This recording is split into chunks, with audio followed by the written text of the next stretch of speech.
Everybody, welcome to the C.A.N Report. It's Mike Goldstein. Stickers. Thanks for tuning in. I got my man RJ here. What's up, bro? How are you doing, my friend? Good, man, I'm happy to have you on the show. Thank you so much for being a part of it. Thanks for having me, bro. Yeah, absolutely. We're here at the Mercedes booth at 4569 at the FDIC 2025 Indianapolis Convention Center.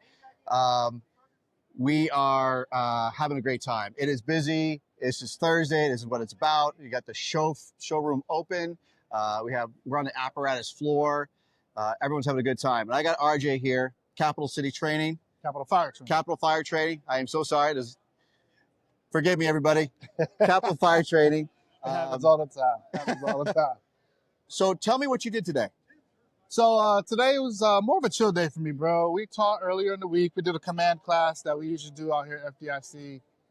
This year, our command class was done earlier in the week, so we had more time to network, hang out, do that kind of thing.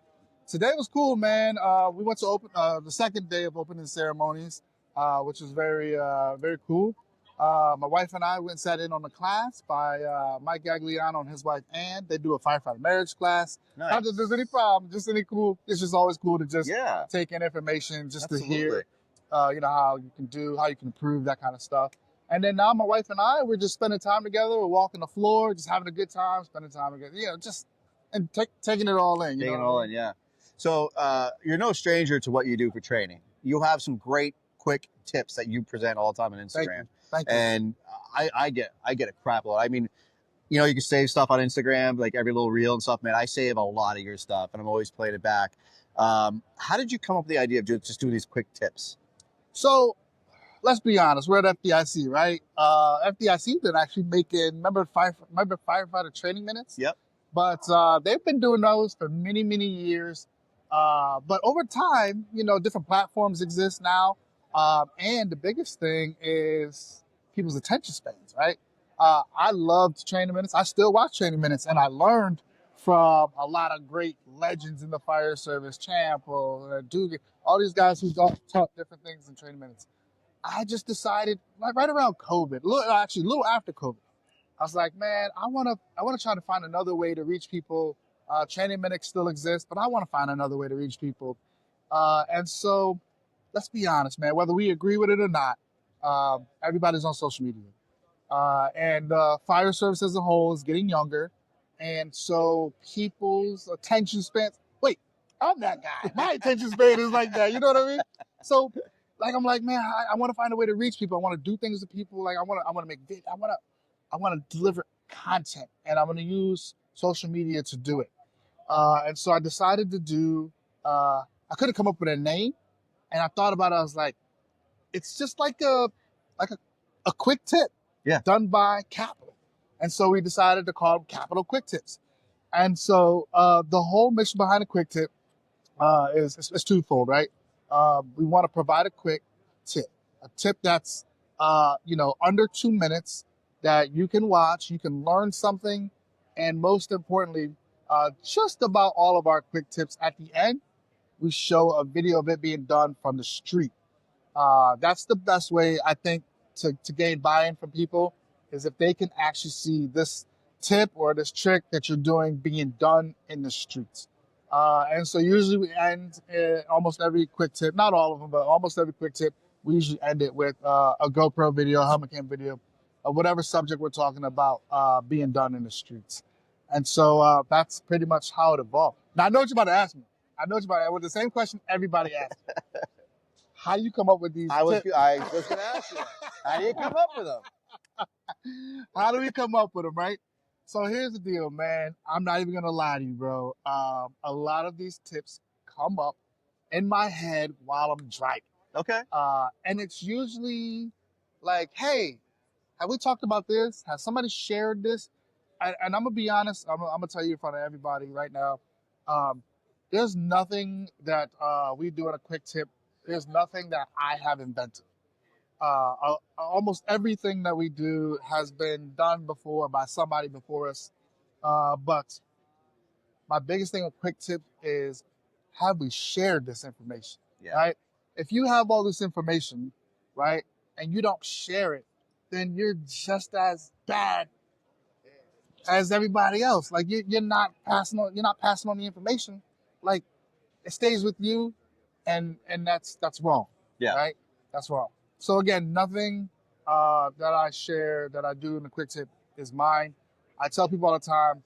I just found a cool way to deliver. What I love though is that you some of the stuff it's not complicated. Like you just did the gas shut off one. Yeah. Right. That's not difficult. No. Right.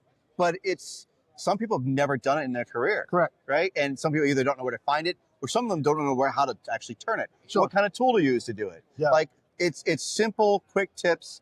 That's for everybody that's out there on the road.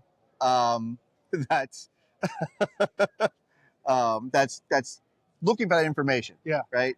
And so I love that you're giving. It's not complicated. It's not over the top. It's for real street, real use, and it's from the newest guy to the most senior guy.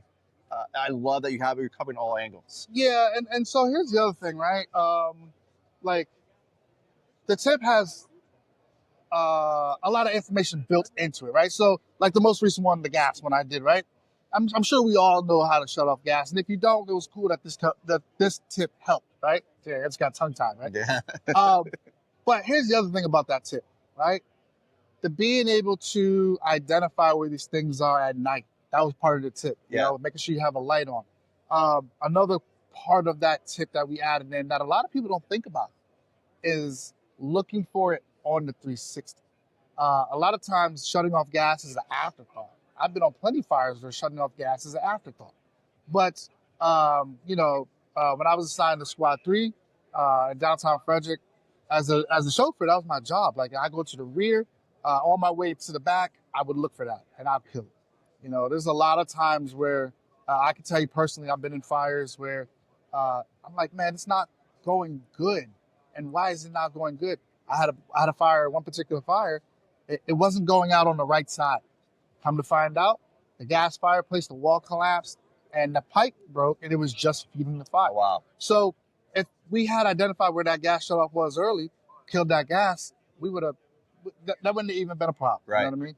So putting all of those tips together to make it be the quick tip, to show the video of it being done in the street, is what builds the whole thing. You know what I'm saying? Puts it all together. I love it.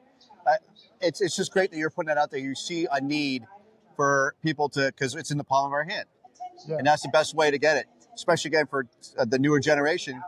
It's right there. They can just look it up, and it's right in your face. I love it. It comes to my feeds all the time.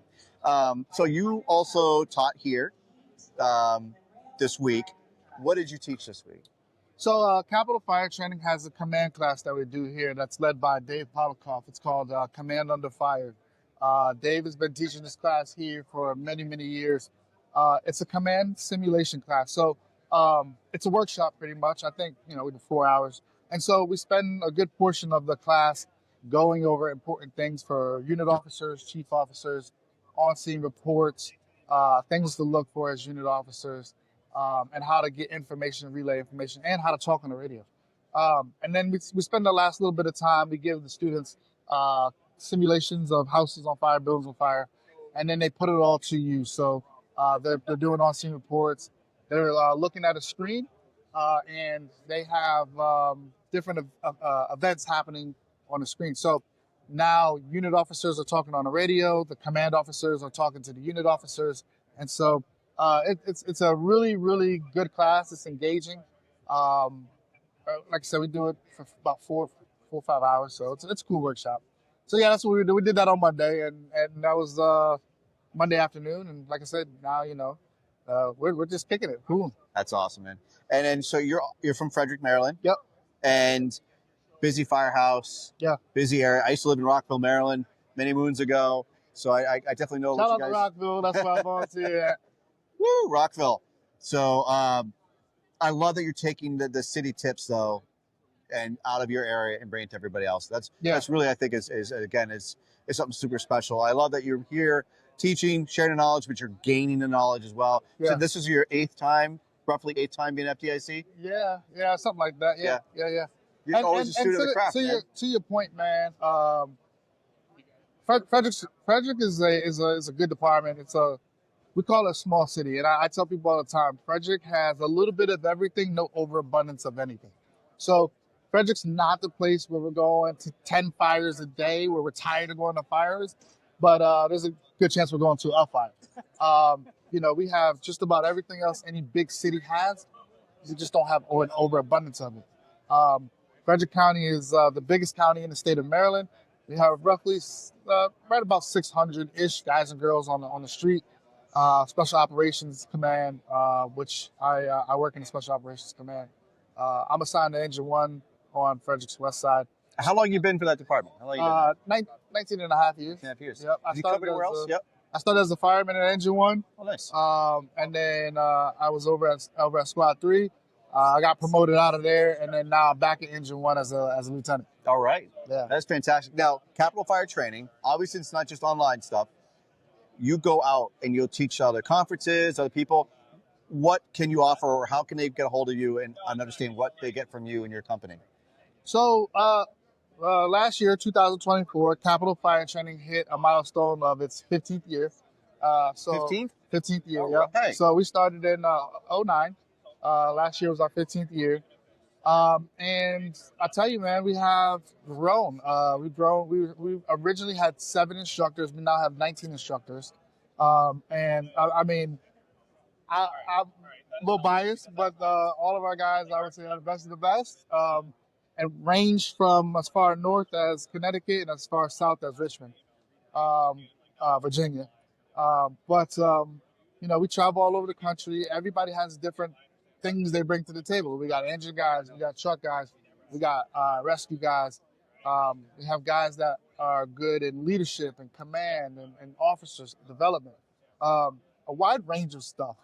But if people are looking for us, we have a website. We've always had a website, capitalfiretraining.com. It has all the information about our instructors, a little bit about us, places we've been. We don't update it as much as we should, but places we've been. We currently have a section that has our upcoming events. So if people want to get in stuff, they can. And then we have, can I plug? Yeah, plug it up. So man. we have a document section on our website. So in our document section, people can print off different things for training tips for work, different things to do, and manuals, that kind of stuff. So people looking for us, they can always find us, hit us on the website. We do have Facebook, we do have Instagram. We're not really big in our Twitter scene. And also, I'll plug too, you guys have some sweet swag. Yeah. I love your hats, love your shirts. I mean, you guys have some cool products, man. Thank you. So, if you check out Capital Fire Training, again, he's got this website, Instagram. Also, he's got some cool shirts, cool hoodies, hats. We all love our swag. So make sure you do check them out. Make sure you are checking out those quick tips. RJ's not steering you wrong.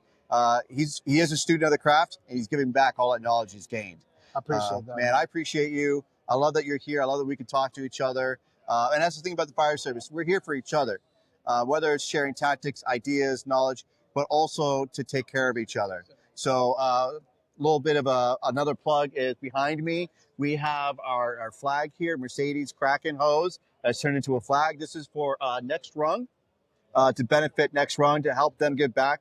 So if you're looking for raffles, there's you can go on their feed. You can go on the FDIC as well. I believe they're posting that. Or visit the Next Rung booth if you're looking to get that tickets, or the Mercedes 4569 booth. And you can also put in for the raffle. The proceeds go to Next Rung. Next Rung, Blake Stennett and his guys have been doing great work, taking care of our own. We've got to make sure that we continue on to deliver the message to everybody else. RJ, I love you, dude. Thank you so much for being here, bro. You're As great. Always. Thank you so much. All right. Make sure you tune into the C.A.N Report. Make sure you are following RJ, Capital Fire Training. Y'all take care. Mazel tov.